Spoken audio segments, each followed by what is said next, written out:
नमस्कार दोस्तों, जैसा कि आपको पता है आज इंग्लिश का डेमो नंबर 4 है।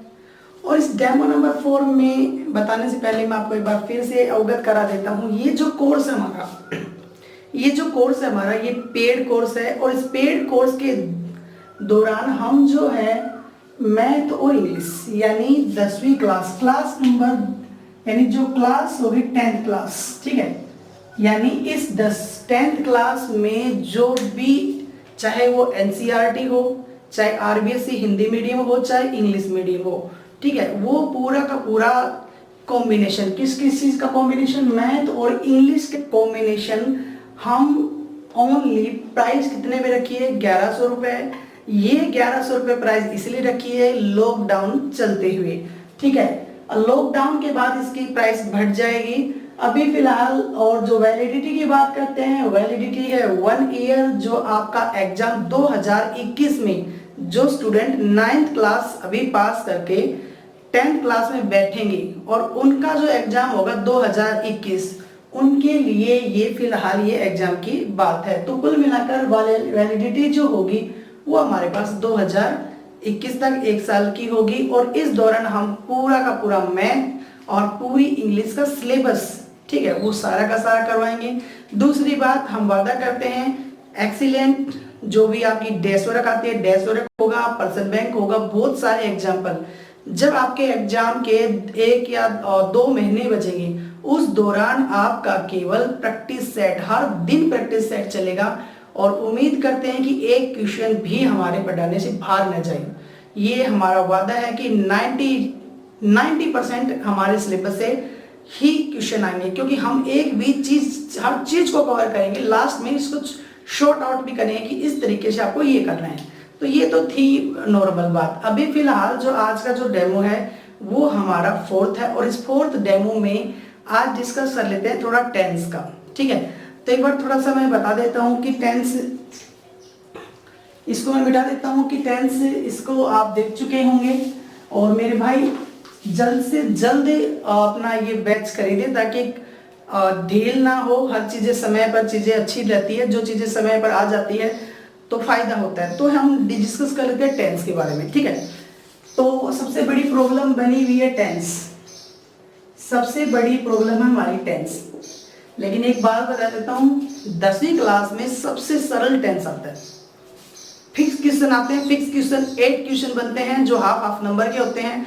इनके जो 10 के क्वेश्चन बनते हैं वो हर क्वेश्चन हाफ नंबर का होता है। क्वेश्चन आते हैं इसके 8 और टोटल क्वेश्चन नंबर बने 4, यानी 4 अंकों का होता है। और 4 में से 4 बिल्कुल आसान बात है, जो स्टूडेंट नहीं पढ़ता उसको भी 2 नंबर आ जाते हैं। अगर स्टूडेंट ध्यान से पढ़ता है तो 8 में 4, 8 के 8 जो क्वेश्चन होंगे उसमें 1 नंबर भी कटने का नहीं है। 4 के 4 क्वेश्चन आएंगे जो हम आपको एग्जाम्पल कराएंगे, उसके जरिए आपको छोटी छोटी चीजें बताई जाएगी, ठीक है।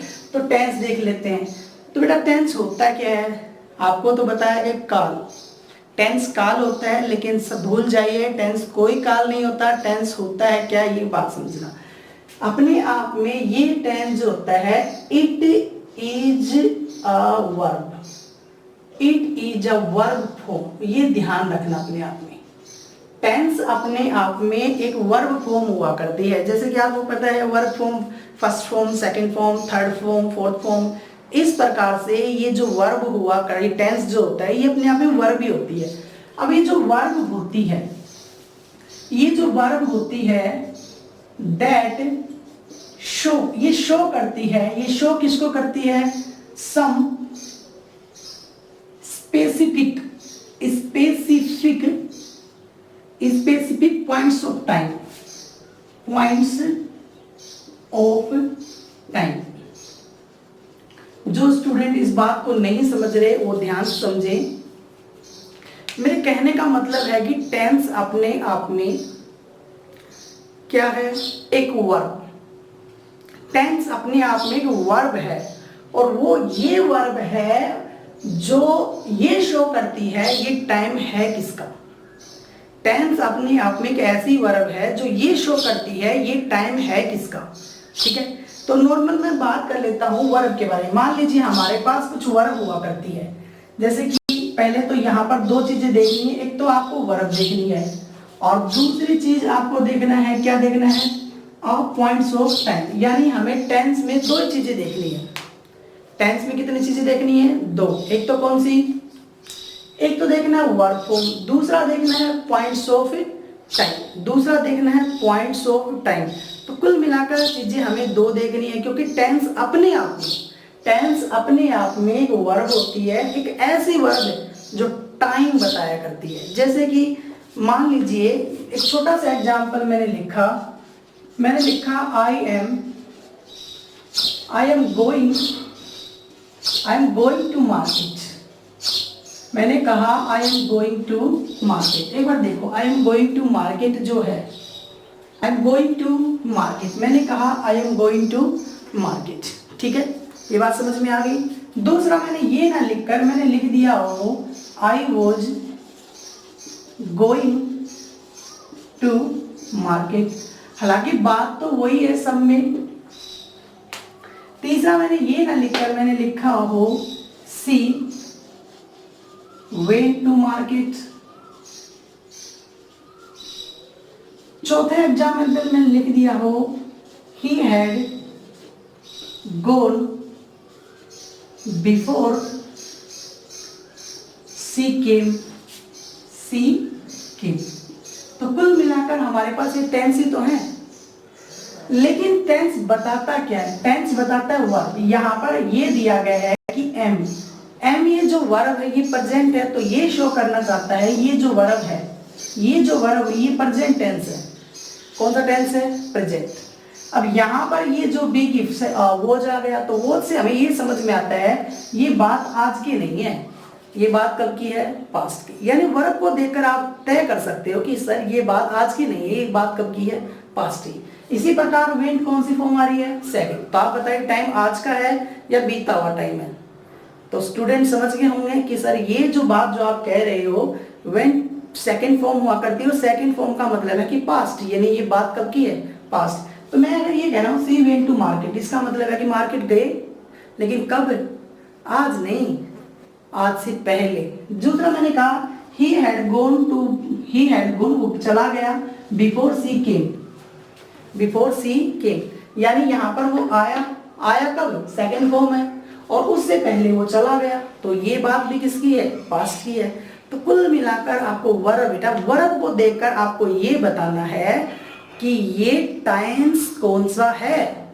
अगर फर्स्ट फॉर्म आ रही है तो प्रेजेंट है, अगर सेकंड फॉर्म आ रही है तो पास्ट है। इस बात का ध्यान रखना। अब मान लीजिए एक क्वेश्चन और लिख दिया मैंने ये लिखा Radha will go to temple और टुमेरो। मैंने ये लिखा कुछ क्वेश्चन। अब देखो आपको ये देखकर पता चल गया होगा Radha will go to temple और टुमेरो, तो यहाँ ये सारे टेंस ही है, अपने आप में टेंस ही तो है। लेकिन आप इस वर्ब को देखकर क्या बता सकते हो, टाइम, क्योंकि टेंस अपने आप में क्या है, वर्ब, जो शो करता है, क्या शो करता है, पॉइंट्स ऑफ टाइम के पॉइंट को। तो यानी विल गो का मतलब है कि बात किसकी हो रही है, फ्यूचर की। तो यानी इस वर्ब को देखकर आप आराम से बता सकते हो कि सर बात प्रेजेंट की नहीं है, बात किसकी है, फ्यूचर की। तो आपको यही देखना है बस कि बात प्रेजेंट की है, पास्ट की है। अगर आपको ये बातें आ जाती है, समझ रहे हो ना, कुछ ये बातें आ जाती है, तो 100% में से 70% आपको टेंस आ गया, एक क्वेश्चन नहीं कटेगा। लेकिन ध्यान रखना, काफी स्टूडेंट रट्टा मारते हैं, रट्टू तोता की तरह रटते रहते हैं। बच्चा रटने का कुछ नहीं है, बस समझना है कि समझना क्या है क्या नहीं है। रटना कुछ नहीं है, रटने कोई बात नहीं है, केवल बातें समझनी है। तो इसको मैं मिटा देता हूं और मैं शुरू करता हूं टेंस। अब टेंस शुरू करने से पहले सबसे पहले मैं आपको बता ही चुका हूं, टेंस अपने आप में एक वर्ब होती है। टेंस शुरू करने से पहले मैं आपको बता ही चुका हूं बच्चे, टेंस अपने आप में क्या होती है, वर्ब होती है। ये क्या शो करती है, पॉइंट्स ऑफ टाइम। तो हमें केवल दो बातों का ध्यान रखना है, एक तो पॉइंट ऑफ टाइम और एक कौन सा, वर्ब। एक कौन सा, पॉइंट ऑफ टाइम। टाइम के अकॉर्डिंग ही क्या यूज किया करते हैं, वर्ब। मान लीजिए टाइम पास्ट का है, तो एक्शन भी किसका, ये जो वर्ब है ये एक्शन को बताती है, ये एक्शन उस टाइम हुआ है। मान लीजिए टाइम दे दिया गया पास्ट का, तो एक्शन पास्ट में होगा, तो एक्शन पास्ट में होगा तो वहां पर वर्ब भी कौन सी आनी चाहिए, पास्ट की। तो कुल मिलाकर टाइम के अकॉर्डिंग ही, कुल मिलाकर जैसा पॉइंट ऑफ टाइम होगा वैसी ही वर्ब होगी, इस बात का जरूर ध्यान रखना। तो आपको ढूंढना क्या है, टाइम, और भरनी क्या है, वर्ब। देखना क्या है, पॉइंट ऑफ टाइम, और यूज क्या करनी है, वर्ब। जैसा टाइम वैसी वर्ब, जैसा टाइम वैसी वर्ब, जैसा टाइम वैसी वर्ब। मैं बार बार कह रहा हूं कि जैसा टाइम होगा वैसी ही वर्ब यूज करनी होगी। अब चलते हैं पॉइंट ऑफ टाइम। पहले टाइम समझ लेते हैं बेटा क्या होता है। भाई टाइम का डिस्कस किया जाए तो बच्चे हमारे पास टाइम हुआ करते हैं 3, सबको पता है, बताने की जरूरत नहीं है।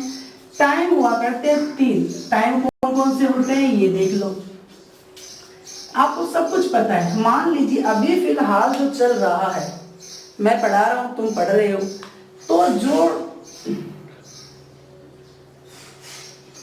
टाइम 3 हुआ करते हैं, एक तो कौन सा, प्रेजेंट, एक प्रेजेंट हुआ, और जो मेरा बीत गया वो कौन सा होता है, पास्ट होता है, और जो आने वाला है वो कौन सा होता है, फ्यूचर। बात समझ में आ गई होगी। कुल मिलाकर टाइम कितने, 3। टाइम कितने, 3। एक कौन सा, प्रेजेंट, दूसरा कौन सा, पास्ट, और आने वाला फ्यूचर। हालांकि फ्यूचर अपने आप में टेंस नहीं माना जाता, लेकिन हम पढ़ने के दौरान हम इन चीजों को सीखेंगे, ठीक है। तो अपने आप में तो प्रेजेंट हुआ, और ये कौन सा, पास्ट। देखो प्रेजेंट को हम एक्सपीरियंस कर रहे हैं, एक्सपीरियंस का मतलब है कि प्रेजेंट में हम एक्सपीरियंस ले रहे हैं, और पास्ट का मतलब हमने पास्ट को जी लिया, एक्सपीरियंस कर लिया, ठीक है। तो कुल मिलाकर हमारे पास टाइम, अब एक टाइम और आता है बच्चे, एक और टाइम आता है कि पास्ट से पहले का टाइम, और वो होता है पास्ट ऑफ पास्ट। तो कुल मिलाकर नॉर्मल रूप से तो बच्चे हमारे पास टाइम कितने होते हैं, 3 होते हैं। एक प्रेजेंट, ये जो मेरे पीछे है फ्यूचर, बीत गया वो पास्ट, और एक जो होता है पास्ट से पहले फ्यूचर, पास्ट ऑफ पास्ट। जैसे कि मान लीजिए आप नॉर्मल बोलते हो, आज को क्या बोलते हैं, आज, बीते हुए को कल, और एक परसों। परसों का मतलब है कि आज, कल और परसों, तो ये परसों का टाइम भी हुआ करता है। कुल मिलाकर हमारे पास टाइम कितने हुए, 3, प्रेजेंट, पास्ट, फ्यूचर, और एक जो होता है ये पास्ट ऑफ पास्ट होता है, और ये पास्ट ऑफ पास्ट हम डिस्कस करेंगे बाद में, ठीक है। ये जो डिस्कस करना है, यहाँ से क्वेश्चन एक आएगा, बहुत शानदार क्वेश्चन बनेगा। यहाँ से हमेशा क्वेश्चन होता है, लिमिटेड क्वेश्चन करवाएंगे, जहां हम आपको 20 क्वेश्चन करवा देंगे तो 8 या 8 क्वेश्चन 20 में से ही आएंगे, श्योर 100%।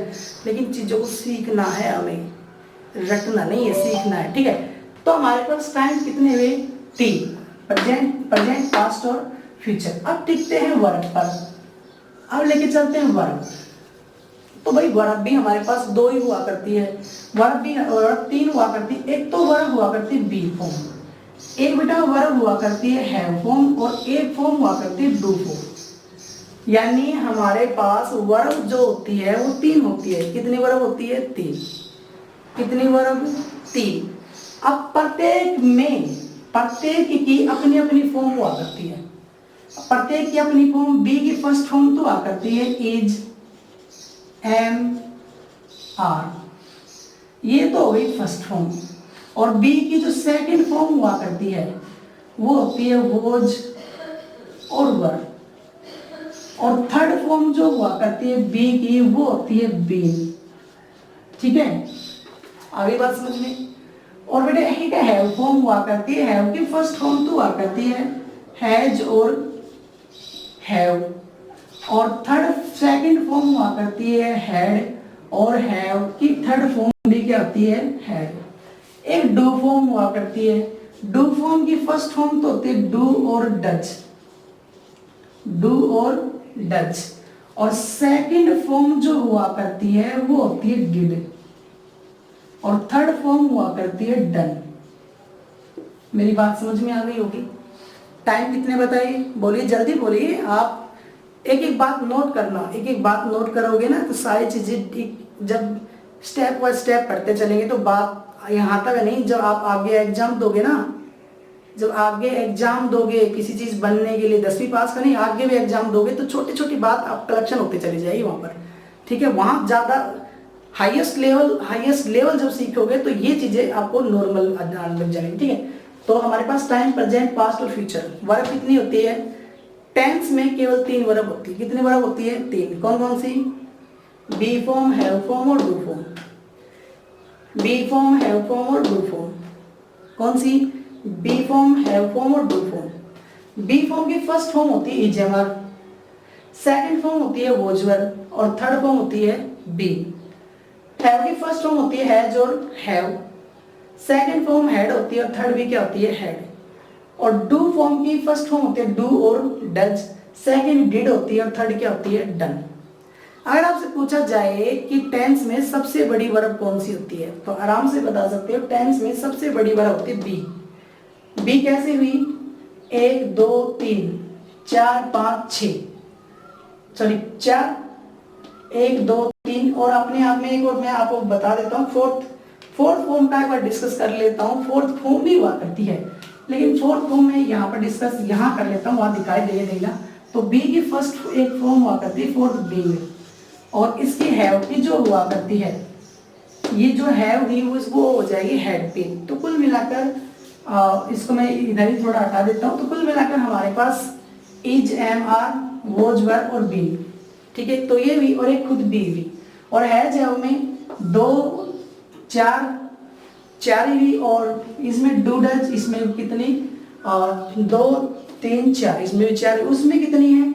उसमें हमारे पास 6 है। तो सबसे बड़ी बी फॉर्म, यानी अगर आपसे पूछा जाए, जनरल नॉलेज की बात है, अगर आपसे पूछा जाए कि इंग्लिश में सबसे बड़ी वर्ब कौन सी होती है तो बच्चे बी फॉर्म। कौन सी फॉर्म? Be form. तो ये जो वर्ब हुआ करती है ना, ये जो वर्ब हुआ करती है, एक तो फर्स्ट फॉर्म हुई, एक सेकंड फॉर्म हुई, और ये कौन सी हुई? थर्ड। अब थर्ड जो है, थर्ड तो इसको थोड़ा सा हटा देते हैं, लेकिन जहां भी फर्स्ट फॉर्म आती है ना तो बेटा वो टेंस हमेशा फर्स्ट प्रेजेंट होता है। जहां भी फर्स्ट फॉर्म, बी की फर्स्ट फॉर्म आ रही है तो टेंस प्रेजेंट होगा, बी की सेकंड फॉर्म आ रही है तो टेंस जो होगा वो कौन सा होगा? पास्ट। अगर किसी भी वर्ब की फर्स्ट फॉर्म है तो प्रेजेंट होगा, किसी भी वर्ब की सेकंड फॉर्म है तो पास्ट होगा। इतना ध्यान रखना, किसी भी वर्ब की फर्स्ट फॉर्म है तो प्रेजेंट होगा, किसी भी वर्ब की पास्ट और सेकंड फॉर्म है तो वो पास्ट। मान लीजिए आपके पास हैड आ गया तो टेंस प्रेजेंट या पास्ट? टेंस प्रेजेंट या पास्ट? बोलिए। हैड कौन सी फॉर्म है? हैव की सेकंड फॉर्म है, तो सेकंड फॉर्म है तो ये बात किसकी है? पास्ट की। तो हम कह सकते हैं काम किस में हुआ? पास्ट में। मान लीजिए आपके पास डिड आ गया, आपके पास क्या आ गया? डिड। तो डिड आ गया तो आप क्या बताओगे? बात प्रेजेंट की है, फ्यूचर की है, पास्ट की है? आपको किसकी है? पास्ट की। मान लीजिए आपके पास हैज और हैव आ गया तो आप बता सकते हो बात प्रेजेंट में की जा रही है, पास्ट में? आपको प्रेजेंट में की जा रही है। क्यों? क्योंकि हैज है फर्स्ट फॉर्म है, और फर्स्ट फॉर्म किस में होती है? प्रेजेंट में होती है, तो ये प्रेजेंट आ जाएगा। तो अभी फिलहाल हमारा इंट्रोडक्शन कौन सा? टाइम का। टाइम बेटे कितने हुए? 3 टाइम हमारे पास बच्चे 3, एक तो प्रेजेंट, पास्ट और फ्यूचर। और टेंस बनाने के लिए जो वर्ब यूज करते हैं वो केवल 3 ही वर्ब यूज करते हैं। कौन सी? 3। कौन सी 3? एक पहली बी फॉर्म। बी फॉर्म की भी कुछ फॉर्म्स हुआ करती है, बी फॉर्म की भी कुछ फॉर्म्स हुआ करती है। एक is am are first form, is am are ये फर्स्ट फॉर्म ही होती है, वॉज वर ये सेकंड फॉर्म होती है, बीन कौन सी होती है? थर्ड। हैव फॉर्म की फर्स्ट फॉर्म हैज, हैड और हैड थर्ड होती है। और डू की फर्स्ट फॉर्म होती है डू और डज, और सेकंड होती है डिड, और डन होती है थर्ड। और फर्स्ट फॉर्म हमेशा प्रेजेंट बताती है और सेकंड फॉर्म हमेशा पास्ट बताती है। टेक योर टाइम और नोट योर नोटबुक। इस बात का ध्यान, थोड़ा सा अपना जितना लिखवाए उतना लिखें, डिस्कस करते हैं। फिर लिखने में यहीं पर हूँ।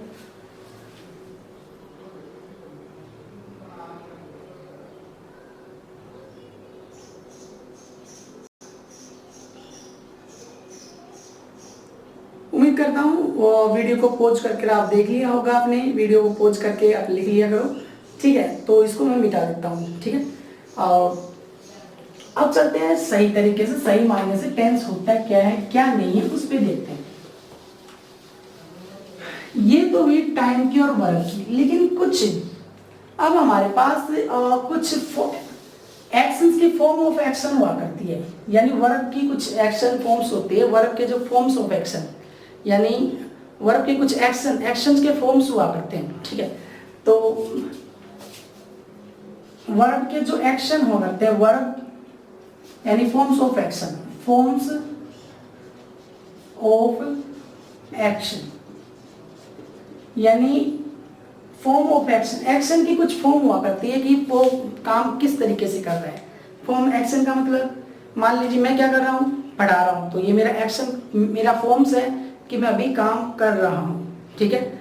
अब मान लीजिए मैंने खाना खा लिया, तो इसका मतलब है ये जो मेरा फॉर्म्स है, ये काम कंप्लीट हो गया। तो कुछ एक्शंस की फॉर्म हुआ करती बेटा, और एक्शंस की फॉर्म जो हुआ करती है वो एक तो हुआ करती है इंडेफिनिट,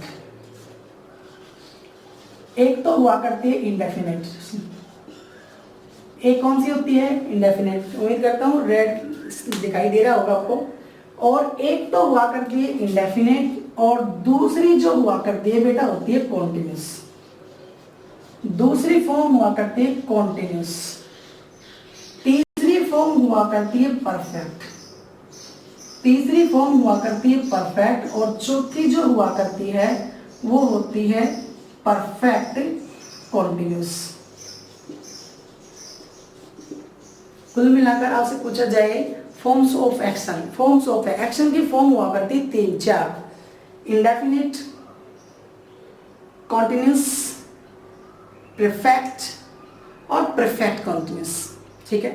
अब जो इंडेफिनिट जो यूज हुआ करता है, अब इंडेफिनिट में भी टाइम हुआ करते हैं, टाइम हमारे पास तीन हुआ करते हैं, एक तो बेटा होता है प्रेजेंट, बता चुका हूं, और एक होता है पास्ट, और एक कौन सा होता है फ्यूचर, एक कौन सा होता है फ्यूचर। कुल मिलाकर हमारे पास ये तो एक्शंस की फॉर्म हुई, उसके लिए फॉर्म्स भी टाइम में और टाइम के अकॉर्डिंग फॉर्म्स हुआ करते, तो टाइम कितने तीन।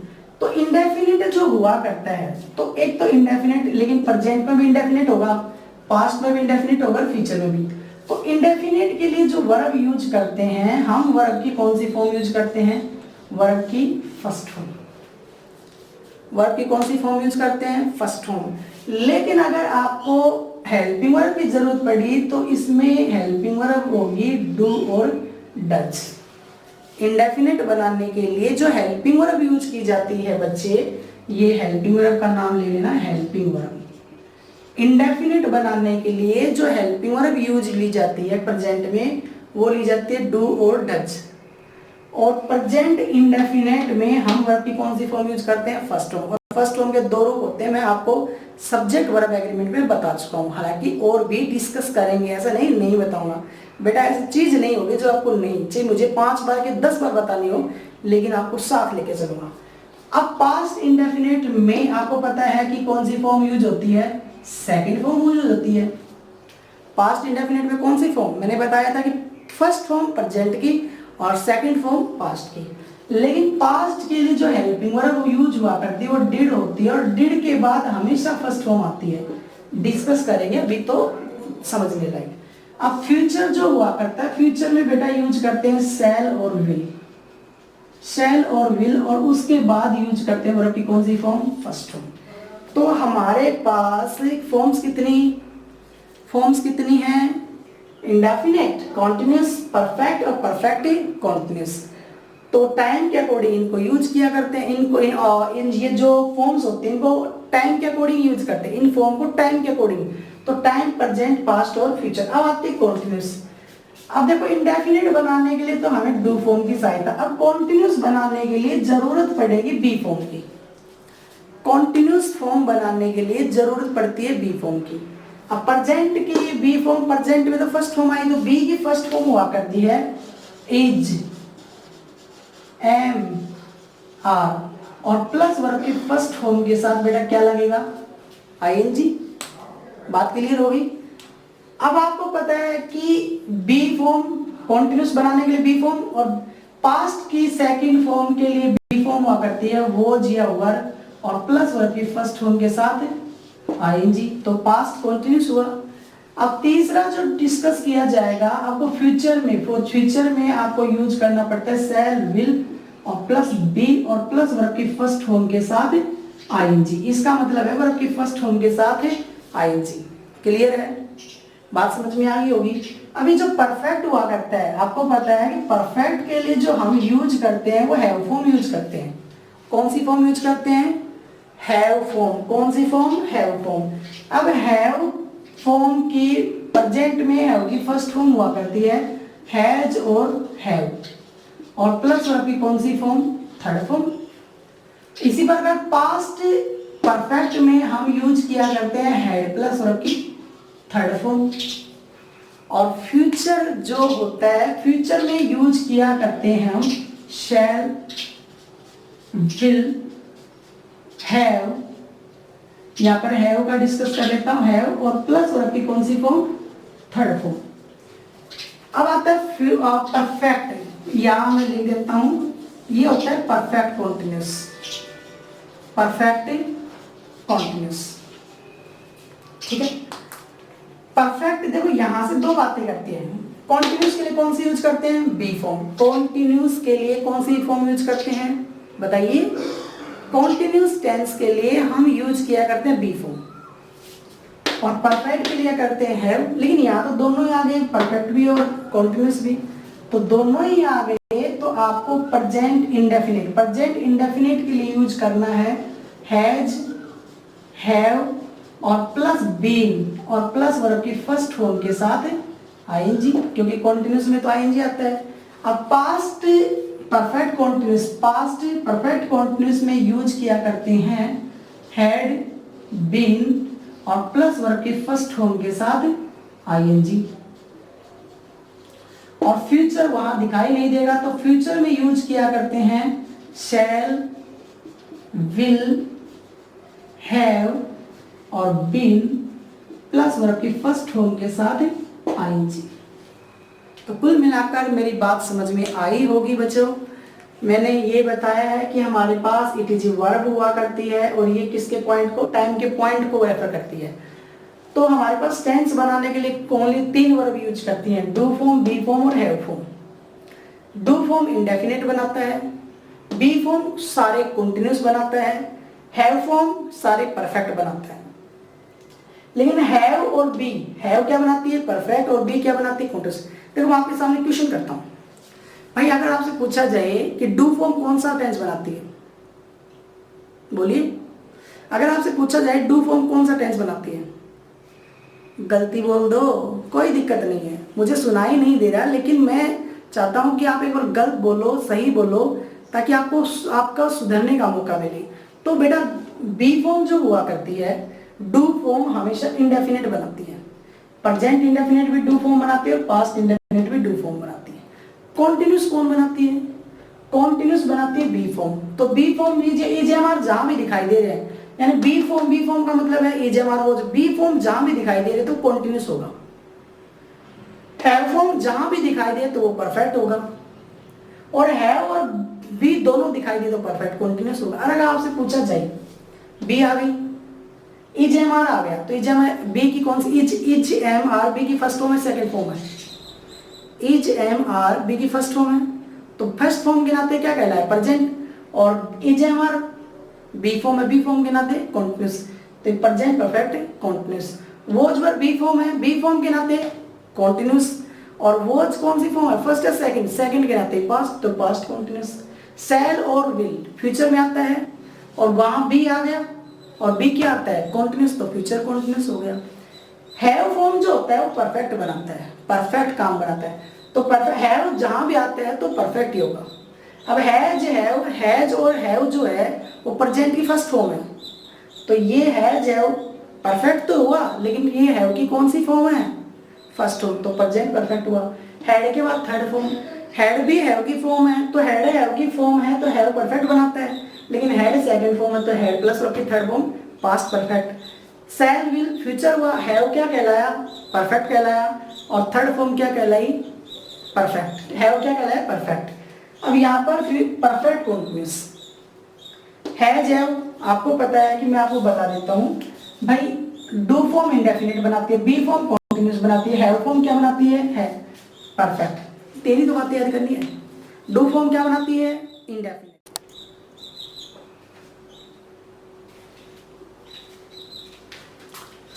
देखो थोड़ी टेक्निकल प्रॉब्लम आ गई थी। देखो डू फॉर्म, बेटा डू फॉर्म क्या बनाती है? इंडेफिनिट।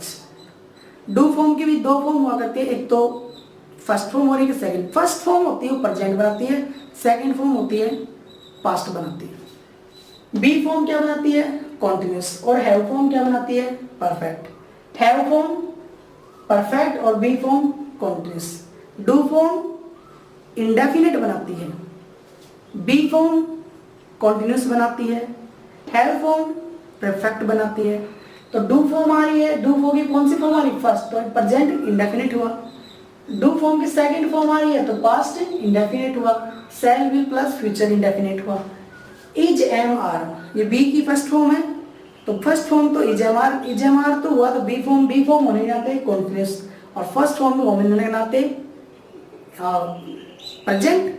भाई is am are first form ही तो बी की बताया था, बी की फर्स्ट फॉर्म है। अब बी की फर्स्ट फॉर्म है तो ये फर्स्ट फॉर्म के नाते तो बेटा कहला रहा है ये प्रेजेंट, और बी फॉर्म के नाते कॉन्टिन्यूस। वॉज सेकंड फॉर्म है, सेकंड फॉर्म के नाते पास्ट कहला रहा है, और बी फॉर्म के नाते कॉन्टिन्यूस। तो वॉज पास्ट कॉन्टिन्यूस है। शैल विल फ्यूचर कहला रहा है, बी क्या कहलाता है? कॉन्टिन्यूस। तो शैल विल के नाते फ्यूचर और बी के नाते कॉन्टिन्यूस। हैव फॉर्म क्या बनाता है? परफेक्ट। हैज हैव कौन सी फॉर्म है? हैव की फर्स्ट फॉर्म के नाते प्रेजेंट और हैव के नाते परफेक्ट। तो ये जो आप प्रेजेंट हुआ और ये परफेक्ट हुआ। हैड भी हैव फॉर्म है, हैड हैव फॉर्म ही है, तो हैव के नाते तो परफेक्ट कहलाया, लेकिन सेकंड फॉर्म के नाते पास्ट परफेक्ट। और शैल विल क्या होता है? फ्यूचर। हैव क्या कहलाता है? परफेक्ट, तो फ्यूचर परफेक्ट। अब आता देखो हैज हैव भी आ गया, हैज हैव आ गया, क्या आ गया? हैज और हैव। तो हैज हैव तो आपको पता है कि क्या होता है? परफेक्ट। बी जो होता है वो क्या होता है? कॉन्टिन्यूस। हटाओ, प्रेजेंट परफेक्ट। अब देखो हैड जो होता है ये आपको पता है परफेक्ट तो होता है, लेकिन कौन सी फॉर्म है? सेकंड, तो पास्ट हुआ। और बीन क्या हुआ? कॉन्टिन्यूस, तो ये पास्ट कॉन्टिन्यूस हुआ।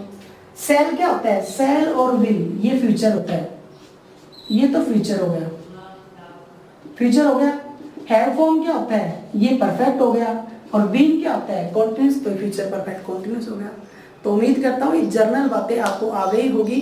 कल जो डिस्कस, अब से आप कहीं से क्वेश्चन आप इससे पढ़ लो, सबसे क्वेश्चन एक बात समझना, फ्यूचर परफेक्ट क्वेश्चन से बेटा 2 क्वेश्चन जरूर बनेंगे, 2 नहीं ना तो 1 क्वेश्चन आपके एग्जाम में 100% होगा।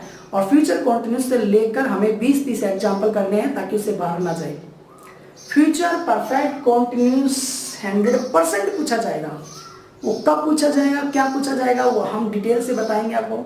दूसरा क्वेश्चन आपका बनेगा परफेक्ट से, एक बनेगा आपका पास्ट, यानी सबसे जो मोस्ट इंपोर्टेंट है, मैं निशान लगा देता हूं। एक तो आपका परफेक्ट कॉन्टिन्यूस, एक बेटा आपका परफेक्ट है, एक आपका ये पास्ट, पूरा पास्ट यहां से लेकर यहां तक इंपोर्टेंट है, और इंपोर्टेंट कुछ भी नहीं है। एक इंपोर्टेंट है बस ये इजाबात, ज्यादा से ज्यादा इंपोर्टेंट ये 4 हैं। परफेक्ट कॉन्टिन्यूस, पूरा पास्ट, परफेक्ट कॉन्टिन्यूस मात्र समझने का है, आप आराम से कर पाओगे। उम्मीद करता हूँ जो जिसे भी ना समझ में आए ना, मेरा दावा है कि उसको हर चीज समझा दूंगा। एक तो ये आएगा, एक पास्ट इंडेफिनिट आएगा, और एक इजेमार आ सकता है, और एक सेल और विल, और कुछ नहीं आएगा। लेकिन घबराइए ना, ये ना सोचिए कि सर बस इतना ही करवाएंगे, A to Z क्वेश्चन करवाएंगे, A to Z। घबराने की कोई दिक्कत नहीं, हमने आपसे वादा किया है कमेंट पेंट में पूरा सही तरीके से उतरेंगे, ठीक है। तो ये बातें लिख लो अपनी कॉपी में, कल डिस्कस करते हैं इसका सेकंड पार्ट को, और इसको याद करोगे तो सेकंड पार्ट आप आराम से बहुत प्यार से सीख पाओगे। हम बड़ी वीडियो इसलिए नहीं बना रहे, अभी फिलहाल आप बच्चे हो, 1-1 घंटा 1.5 घंटा आप वीडियो देख नहीं सकते। तो उम्मीद करते हैं कि आप 30 से 40 मिनट आप अपने आप को दे सकते हो। 30 से 40 मिनट आप इतना ही देखें, इतना ही लिखें और इतना ही याद करें। ये ना कि आप अगली वीडियो भी देख लें, बहुत टाइम है। जब टाइम आएगा तो आप देखो 4-4, 5-5 घंटा। अभी फिलहाल जितना समझाया जाए उतना ही देखे बेटा, ठीक है। जितना समझाया जाए उसको रिपीट कर लो और उसको ध्यान में रख लो कि ये बताया रही ये इतना है। क्लियर है? उम्मीद करता हूँ ये बातें समझ में आई होगी। अपने कॉपी में नोट करें। इसी तरीके से कल डिस्कस करते हैं इसको आराम से कि किस तरीके से करना है, किस तरीके से नहीं करना, कितने टेंस। कल किसी से शुरू कर देंगे, कल हम शुरू करेंगे इंडेफिनिट को लेकर, और इंडेफिनिट के क्वेश्चंस को डिस्कस, जो आपके एग्जाम में पौष्टिक क्वेश्चन बनेंगे वही क्वेश्चन करवाएंगे।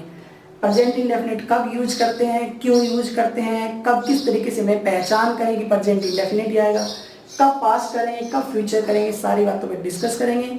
और एक बार लास्ट में फिर बताना चाहूँगा, ये हमारा पेड कोर्स है और आज का डेमो जो है, आज का जो इंग्लिश का डेमो 4th है और इंग्लिश के डेमो आपको 7 डेमो दिए जाएंगे। कितने डेमो दिए जाएंगे? 7। लेकिन मैथ के 5 ही दिए जा रहे हैं, इसलिए दिए जा रहे हैं क्योंकि एनसीईआरटी का इंग्लिश मीडियम, एक तो एनसीईआरटी हुआ और दूसरा आरबीएससी का इंग्लिश मीडियम और हिंदी मीडियम, तीनों ही बना रहे हैं और टाइम बहुत ज़्यादा लगता है, तो उनका 5-5 ही दिए जाएंगे और आपको इंग्लिश के 7 डेमो। और दूसरी बात, अगर कोई आपको इस विषय के बारे में आप पूछना चाहते हो, इस पेड कोर्स के बारे में पूछना चाहते हो, तो आप कॉल कर सकते हो 9785842842 और 842।